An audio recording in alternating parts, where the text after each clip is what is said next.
With winter around the corner, Cowboy State Daily wants to know what kind of winter we can expect. Now we can look to the 228-year-old Farmer's Almanac, which I got right here, or we can ask meteorologist Don Day. Let's do both. The Farmer's Almanac is predicting a polar coaster winter ahead. Bitter cold east of the Rockies, which is the eastern part of Wyoming, our side of the Continental Divide, to the Appalachians. The coldest periods, mid-December, early January, and late January to mid-February. So who gets the cold blast, Don? Places like Sheridan, Buffalo, Gillette, Lusk, Torrington, they're going to probably be the coldest parts of Wyoming this winter. You get over to Jackson, Rock Springs, and Evanston on the other side of the divide, and it's likely going to be a more mild winter over there. Don, you say the reason is that cold air coming down from Canada is heavy and drops down to the lowest point, which is the eastern slope of the Rockies. Sometimes in patterns like we're expecting this winter, and that's why the Farmer's Almanac says east of the Rockies, is the Rockies will keep that really cold air most of the time from going over to places like Jackson and Star Valley and Evanston.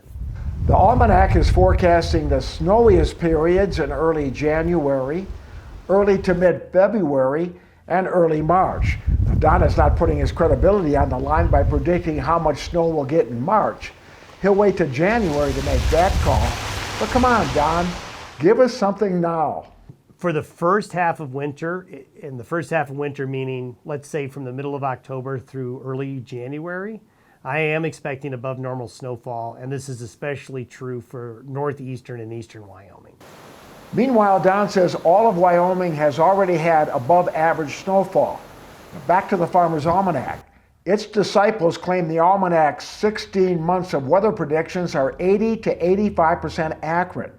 But a University of Illinois study says that's baloney, and the Farmer's Almanac is only 52% accurate, which is a random walk.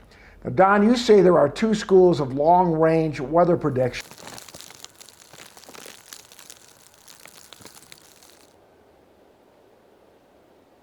And doesn't normally look at past patterns of weather.